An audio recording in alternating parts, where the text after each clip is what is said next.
우리 함께 말씀 보겠습니다. 우리 허락하신 하나님 말씀은 지난주와 원래는 본문을 똑같이 잡았는데 너무 길어서 줄였어요. 8절부터 17절까지입니다. 창세기 9장 8절부터 17절까지 우리 함께 한 목소리로 봉독해 올려드립니다. 하나님이 노아와 그와 함께한 아들들에게 말씀하여 이르시되 내가 내 언약을 너희와 너희 후손과 너희와 함께한 모든 생물 곧 너희와 함께한 새와 가축과 땅의 모든 생물에게 세우리니 방주에서 나온 모든 것 곧 땅의 모든 짐승에게니라. 내가 너희와 언약을 세우리니 다시는 모든 생물을 홍수로 멸하지 아니할 것이라. 땅을 멸할 홍수가 다시 있지 아니하리라. 하나님이 이르시되 내가 나와 너희와 및 너희와 함께하는 모든 생물 사이에 대대로 영원히 세우는 언약의 증거는 이것이니라. 내가 내 무지개를 구름 속에 두었나니 이것이 나와 세상 사이의 언약의 증거니라. 내가 구름으로 땅을 덮을 때에 무지개가 구름 속에 나타나면 내가 나와 너희와 및 육체를 가진 모든 생물 사이에 내 언약을 기억하리니 다시는 물이 모든 육체를 멸하는 홍수가 되지 아니할지라. 무지개가 구름 사이에 있으리니 내가 보고 나 하나님과 모든 육체를 가진 땅의 모든 생물 사이에 영원한 언약을 기억하리라. 하나님이 노아에게 또 이르시되 내가 나와 땅에 있는 모든 생물 사이에 세운 언약의 증거가 이것이라 하셨더라. 아멘. 네, 잠깐만요. 왜 이렇게 에코가 잔뜩 들어갔지? 오늘따라. 이거 하나만 좀 뺄게요. 잠깐만 기다려 주세요.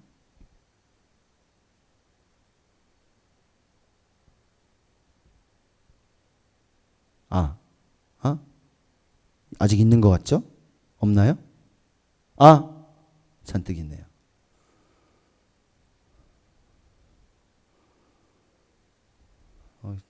제로를 만들었는데도 왜 있지?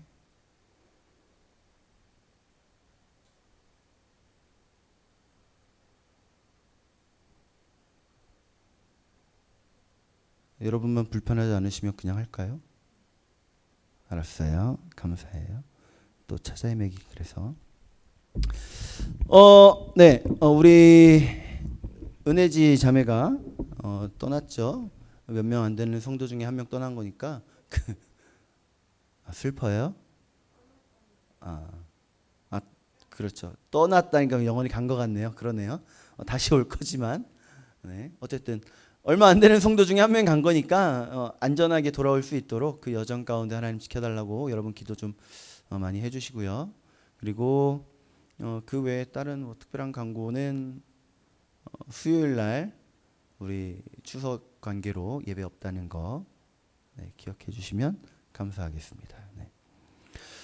또 우리 혜지자매가 그 비행기 타고 갔다는 게 연상이 자꾸 되니까 옛날에 제가 비행기를 탔을 때 그 경험이 자꾸 떠오르더라고요.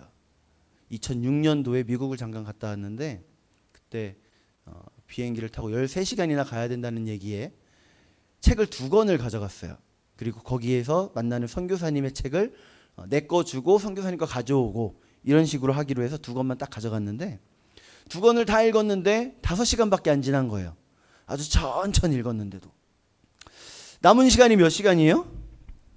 8시간이나 남은 거예요. 그래서 이거 어떡하나 하다가 돌아다니다 보니까 비행기 좌석 맨 뒷자리에 창이 하나가 있는데 거기엔 좌석이 없더라고요.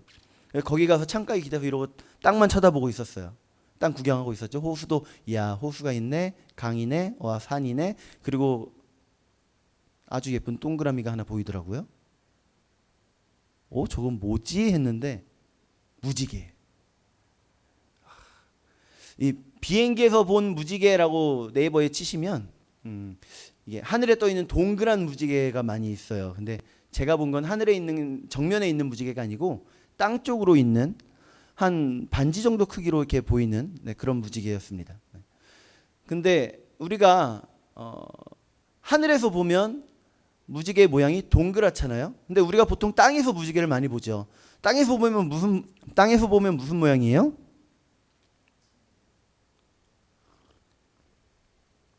네?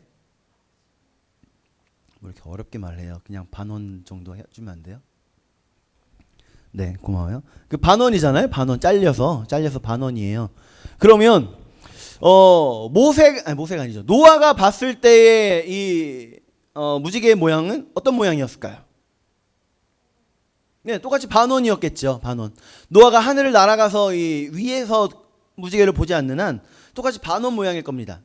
그래서 비행기가 발견되기 이전에 그리고 하늘에서 무지개를 보기 이전에는 모두가 당연히 무지개는 반원이다라고 생각을 했어요. 이게 무슨 모양이에요? 아, 네, 반원 모양이에요. 이게 활 모양이라고 생각했어요, 다들. 옛날 사람들은. 그래서 영어로 하면 무지개가 뭐죠? 레인보우. 레인은 비, 보우는 활. 네, 활. 그래서 레인보우예요. 활, 빛이에요? 비 오는 날 뜨는 활. 네. 이게 영어로만 그런 게 아니고 히브리어로 가도 마찬가지입니다. 히브리어로 가도 캐셰트라고 해서 캐셰트 그것도 이게 무지개를 뜻하는데 성경에 캐셰트라고 하는 단어가 쓰여 있는 곳은 무지개라고 하는 건 거의 없고요. 거의 대부분 캐셰트가 쓰인 곳은 활이에요. 활. 심지어 제가 가지고 있는 프로그램에서 캐셰트를 검색을 해보면 무지개로 나오는 내용은 없어요. 그냥 활로 나와요. 활. 그 말 무슨 말이냐면 고대인들은 하늘에 무지개가 뜨면 이 무지개를 뭘로 생각을 했다는 거예요? 활. 사람이 그 활을 쏠 수 있을까요? 아니에요. 전능자만 쓸 수 있는 활이라고 생각을 한 거예요. 즉 노아 시대 그리고 고대 그리스도인들 고대 유대인들 이스라엘 사람들 히브리인들 그 모든 사람들이 이 말씀을 읽을 때 캐셰트라고 읽었다는 건 우리는 무지개가 떠 있는 걸 보면 와 무지개다 예쁘다 와 하나님의 언약이 생각나 이러잖아요. 와 예쁘다 그죠? 근데 이제 고대 이 사람들 마음속으로 들어가 보면 활을 보고 와 예쁘다가 아니라 정신 없네요. 자꾸 울려대니까. 여러분 정말 괜찮으신 거죠? 내가 신경 쓰여가지고 어디 갔지?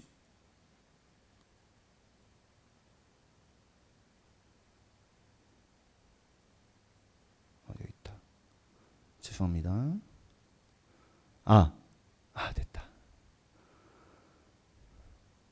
네, 그래서 우리는 무지개를 보면 와 예쁘다, 와 무지개다, 저기 봐 무지개야 그러잖아요. 근데 옛날 사람들은 그게 아니라 무지개를 보고 와 활이야, 하나님의 활이야, 오 하나님의 언약의 징표 말씀 이렇게 여겼다는 거예요. 그러니까 우리하고 그 사람들하고 무지개를 보는 관점이 완전히 다른 거죠. 우리는 빨주 노초 파남보와 예쁜 무지개 이거지만 그 당시 사람들은 오 하나님의 전능하신 손으로 쏘는 활. 그래서 출애굽기 15장 3절 말씀 가보면요. 여호와는 용사시니 여호와는 그의 이름이시로다. 여호와가 뭐라고요? 용사. 네, 하나님이 용사십니다. 왜냐하면 엄청 강하시니까 그러니까 용사시다라고 표현을 한 거예요. 그러면 용사에게는 뭐가 필요해요? 용사는 싸워야 되니까 무기가 필요하겠죠. 무기가 필요해요. 하나님께서 쓰시는 그러니까 용사가 쓰는 특별히 하나님께서 쓰시는 무기로 성경에 가장 많이 등장하는 게 바로 활이에요. 하박국 3장 9절 말씀 봅시다. 하박국 3장 9절. 자, 시작. 주께서 활을 꺼내시고 화살을 바로 쏘셨나이다. 주께서 강들로 땅을 쪼개셨나이다. 아멘. 하나님께서 뭘 꺼내서 쏘셨다고요? 활. 용사이신 하나님께서 주로 쓰시는 무기가 활이에요. 그게 하늘에 걸려 있는 거죠. 얼마나 멋있어요. 그런데 요한계시록 4장 3절 말씀 보면요. 활 얘기를 좀 본격적으로 해볼게요. 요한계시록 4장 3절. 자, 시작. 앉으신 이의 모양이 벼곡과 홍보석 같고 또 무지개가 있어 보좌에 둘렀는데 그 모양이 녹보석 같더라. 지금 읽은 말씀은요. 어린 양, 그러니까 우리 예수님에 대한 말씀이에요. 예수님을 표현하고 있는데 지금 앉으신 이의 모양이 벼곡과 홍보석 같고 또 뭐가 있다고요? 무지개가 예수님의 어린 양의 보좌에 어떻게 했다? 둘렀다. 무지개가 둘렀다. 네, 무지개가 둘렀대요. 자, 하나 더 봅시다. 무지개 또 봐요. 에스겔 1장 28절. 자, 1장 28절 시작. 그 사방 광채의 모양은 비 오는 날 구름에 있는 무지개 같으니 이는 여호와의 영광의 형상의 모양이라. 내가 보고 엎드려 말씀하시는 이의 음성을 들으니라. 네, 말씀 하나 먼저 볼게요. 빌립보서 2장 6절 말씀. 자, 시작. 그는 근본 하나님의 본체시나. 여기까지. 자, 그가 누구예요? 예수님이 뭐라고요? 근본 하나님의 본체. 자, 이거 머릿속에 가지고 다시 한번 에스겔 말씀 봅시다. 자, 시작. 그 사방 광채의 모양은 비 오는 날 구름에 있는 무지개 같으니 이는 여호와의 영광의 형상의 모양이라. 내가 보고 엎드려 말씀하시는 이의 음성을 들으니라. 네, 여호와의 영광의 형상의 모양. 되게 어렵죠? 여호와의 영광의 모양, 형상의 모양 누구예요? 그는 근본 하나님의 형상. 누구라고요? 그가? 예수님. 여호와의 영광의 형상 누구예요? 예수님이에요. 예수님입니다. 예수님을 뜻하는 거예요. 예수님. 에스겔서, 네, 에스겔서, 이사야서, 다니엘서, 요한계시록, 이것들을 우리가 뭐라고 부르냐면, 뭐 신학하시는 분들은, 목사님들은 묵시문학이라고 부르는데, 뭐 묵시 하면 뭐 묵시록이라든가 혹은 예언서 하면 우리 이해가 좀 더 편하죠. 예언서 안에서 예수님을 표현한다 그러면, 예수님을 표현할 때 반드시 완전히 100%는 아니지만 자주 등장하는 게 바로 무지개인 거예요. 무지개는요, 예수님을 예표하는 거예요. 예수님을 나타내는 게 바로 무지개입니다. 예수님을 설명하는 게 바로 무지개예요. 어떻게 예수님을 설명하냐? 예수님과 무지개가 어떻게 같냐? 하나님의 영광을 의미하는 데서 같고요. 하나님의 능력을 의미하는 데서 같고요. 하나님의 정의를 의미하는 데서 같고요. 하나님의 사랑을 의미하는 데서 같은 거예요. 오늘 그럼 본문으로 이제 돌아가서 말씀을 한번 들어가 봅시다. 이쯤 되면 이제 우리가 읽은 말씀에서 무지개가, 그 무지개가 우리가 생각하는 무지개와 좀 다르다라는 걸 좀 인식하고 갈 수 있겠죠. 자, 13절 말씀 볼까요? 13절. 네, 13절 시작. 내가 내 무지개를 구름 속에 두었나니 이것이 나와 세상 사이의 언약의 증거니라. 아멘. 내 화를 여기다 보여줄게. 그러면 이게 바로 너희와 내가 맺는 언약의 증표인 거야. 네, 이렇게 해야 되는 거예요. 여러분, 언약을 했으면 언약을 한 거지. 증표는 왜 필요했을까요? 증표. 우리가요, 이 노아 시대의 그 대홍수에 대한 생각을 좀 해보면 어쩌면 너무 평화롭게 홍수를 생각하는 경향이 있어요. 저번에도 한번 이야기했지만 하늘에서는 비가 막 쏟아져요. 땅에서는 지하수가 터져 올라와요. 그러면서 파도가 마구마구 칩니다. 바람도 어마어마하게 불고 천둥 번개 마구 쳤을 거예요. 사람들은 물에 휩쓸려 다니면서 비명 지르고 있었겠죠. 그 무시무시한 광경, 이 어마어마한 파도가 치니까 대서양에 가면 파도가 이렇게 친다고 하잖아요. 그런 파도를 이 방주가 견디고 있지 않았을까. 키도 안 만들어가지고 어떻게 조정도 할 수도 없고 결국엔 그냥 쓸려가는 대로 쓸려가면서 산처럼 높이 올라갔다가 뚝 떨어지기를 반복했겠죠. 그런 방주 안에 있었겠죠. 그러면 노아의 홍수, 그 홍수를 경험한 노아와 가족들의 마음은 어떻게 됐을까요? 그 정신은 완전히 피폐해졌을 거예요. 여러분 같으면, 야, 우리는 그래도 방주 안에 들어가서 살았어. 밖에서 비명소리 막 들리는데, 야, 우린 그래도 살았어. 하나님 감사합니다. 이러고 있을 수 있겠어요? 파도가 이렇게 치고 있는데, 막 물이 이렇게 휩쓸려 다니는데, 하나님 감사합니다. 이게 되겠어요? 안 되죠. 덜덜 떨었을 거예요. 금방이라도 이 방주가 부셔질 것 같으니까 무서워했을 겁니다. 방주에서 나왔을 때에도 지금 그 트라우마가 여전히 남아있는 거죠. 하나님께서 비는 어쨌든 내리셔야 되잖아요. 그죠? 다 말려 죽일 수 없으니까 비는 내리셔야 돼요. 그래서 구름이 딱 와요. 그럼 그 구름을 보는 순간 노아와 가족들은 어떤 정신 상태가 됐을까요? 이때 PTSD가 오는 거예요. 구름이 비 온다 어떻게 또 다시 시작하는 거 아닌가? 그런 두려움이 몰려오는 거죠. 그런 두려움이. 우리 창세기 11장으로 가면요. 시날 평지에다가 탑을 건설해요. 무슨 탑이죠? 바벨탑. 바벨탑을 왜 건설했을까요? 말씀 먼저 읽어봅시다. 시작. 또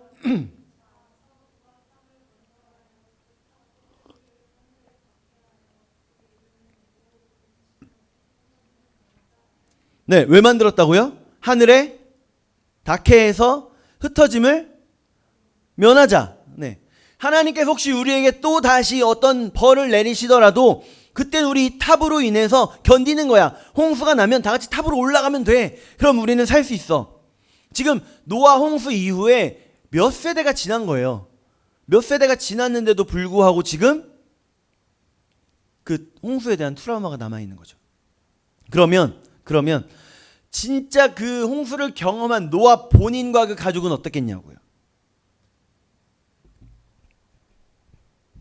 비만 오면 손발이 덜덜 떨리고 오금이 저려오는, 동공 지진이 막 나면서 눈물이 쏟아지려고 할 때 하나님께서 보여주신 그 무지개가 딱 뜨는 거예요. 그러면 그 노아와 가족들은 그 무지개를 보면서 평안해지는 거죠. 안정감을 누리게 되는 거예요. 아, 하나님 우리와 약속하셨지 하면서. 무슨 약속이죠? 다시는 물로 심판하지 않는다. 네, 그 약속이죠. 그러니까 무지개는 강한 용사이신 하나님께서 그 강함을 증표하는 화를 보여주시면서 이런 심판을 할 수 있지만 내가 너희와 심판하지 않기로 언약을 했어. 그 증표야로 보여주신 거라는 거예요. 결국에 그 활은요, 하나님의 능력을 표현하기도 하지만 동시에 하나님의 사랑을 의미하는 거예요. 하나님의 사랑. 그래서 예수님은 하나님의 언약이고 또 동시에 사랑인 거죠. 노아 그 가족들은 먹구름만 보면 덜덜 떨었을 거예요. 이거는 웬만한 학자들이 다 동의하는 겁니다. 먹구름만 보면 다 무서워했을 거예요. 근데 그 무지개를 보는 순간 마음이 평안해졌다고 했죠. 그러면 전혀 그저 하늘에 떠 있기만 할 뿐인 무지개만 보고도 마음이 평안해지는 그런 사람들이 있는데 우리는 예수님을 생각하는데 예수님을 믿는다고 하는데 왜 마음의 평안함이 떠나갈 때가 이렇게 많을까요? 여러분, 세상 사는 동안에 가장 어려운 게 뭐예요? 가장 힘든 거? 가장 괴로운 순간? 가장 걱정되는 거, 염려되고 막 그러는 순간 언제일까요? 돈이 없을 때? 그거는 뭐 순간 지나가요. 이 또한 지나가는 그런 거죠. 진짜 저 같은 경우에는 진짜 너무 힘들 때는 정말 내 앞에 내 미래에 대해서 아무런 확신도 없고 아무런 대책도 없고 아무런 전혀 알 수 없을 때, 그때가 정말 힘들더라고요. 그런데 왜 여러분도 다 각자의 그런 상황이 있을 거예요. 그런데 왜 우리는 하나님을 믿는다고 하는데 왜 하나님으로 인해서, 예수님으로 인해서 안정감을 누리지 못할까요? 네? 미안해요. 왜 믿지 못할까요? 막연할 수도 있어요. 막연할 수도 있는데 그렇지만 우리가 성경을 통해서 예수님 그렇게 많이 봤잖아요. 그렇게 많이 들었잖아요. 그런데 왜 도대체 왜 말씀을 들음에도 불구하고 예수님이 계시다는 걸 알고 있는데도 불구하고 이렇게 힘들어질까요? 이게 신학에는요, 계시의 점진성이라는 말이 있어요. 오늘따라 신학 얘기를 자꾸 하는데 계시의 점진성이 뭐냐면 옛날에는 하나님을 요만큼만 보여줬다면 지금 점점 시간이 흘러가면서 지금에 와서는 하나님을 이만큼 보여주는 거예요. 하나님께서. 물론 학자들이 연구를 했겠죠. 그러나 하나님께서 보여주셔야 학자들도 알 수 있는 겁니다. 그래서 예전엔 요만큼 보던 하나님이 이젠 이만큼은 우리가 하나님을 알게 되는 거예요. 그만큼 옛날 옛적에 모세가 알던 하나님, 다윗이 알던 하나님, 다니엘이 알던 하나님, 그런 하나님 대단하게 많이 알았던 사람들이죠. 하나님에 대해서. 그런데 그들은 오신 예수님을 못 봤잖아요. 그렇죠? 그러면 신약에 와서 예수님을 직접 만난 사람들, 그 사람은 하나님을 더 많이 알겠죠. 그죠? 하나님을 예수님을 직접 만났으니까. 그리고 나중에 요한까지 가면 요한은 예수님을 하나님이라고까지 인정해요. 이해하는 시간이 나와요. 그러면 어디까지 인정된 거예요? 예수님이 하나님이시구나. 여기까지 알게 된 거예요. 그런데 시간이 또 흘러요. 지금 여기까지 오면서 수많은 학자들이 하나님에 대해서 더 많은 걸 깨닫게 되고 우리는 설교를 통해서 더 많이 들어왔습니다. 예수님에 대해서 더 많이 알아왔어요. 근데 하나님에 대해서 요만큼 알던 사람들보다 이만큼 알고 있는 우리가 더 믿음이 없음은 어점일까요? 무지개만 보고도 하나님을 믿을 수 있었던 노아.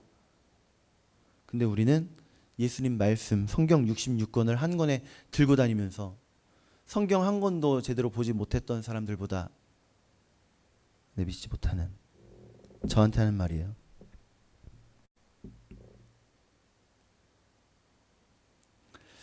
예수님 우리에게 말씀하셨습니다. 세상에서 너희가 환난을 당하나? 그 다음 시작. 세상에서 너희가 환난을 당하나 담대하라, 내가 세상을 이겼노라. 여기까지 해줘야 나오는구나. 네, 우리 예수님은요 십자가에 달리셔서 죽으셨지만 다시 살아나셨어요. 죽으실 때 마지막 말씀 뭐예요? 다 이루었다. 다 이루었다. 그리고 부활하셨어요. 승천하시기 전에 우리에게 해주신 말씀이 세상에서 너희가 환난을 당하나 담대하라, 내가 세상을 이겼노라. 그 말씀인 겁니다. 그 예수님을 우리가 믿는다면 두려워할 이유가 없죠. 안정감 가질 수 있겠죠. 마음의 평안 있을 수 있겠죠. 마치 노아와 그 가족들이 무지개를 보면서 평안할 수 있었던 것처럼 우리도 예수님 생각하면서 예수님 보면서 평안할 수 있는 우리가 되기를 소원합니다. 담대하라, 내가 세상을 이기었노라. 네, 선포하신 예수님을 힘입는 우리가 되기를 축복합니다. 우리 같이 기도할게요. 우리 다 같이 기도할 때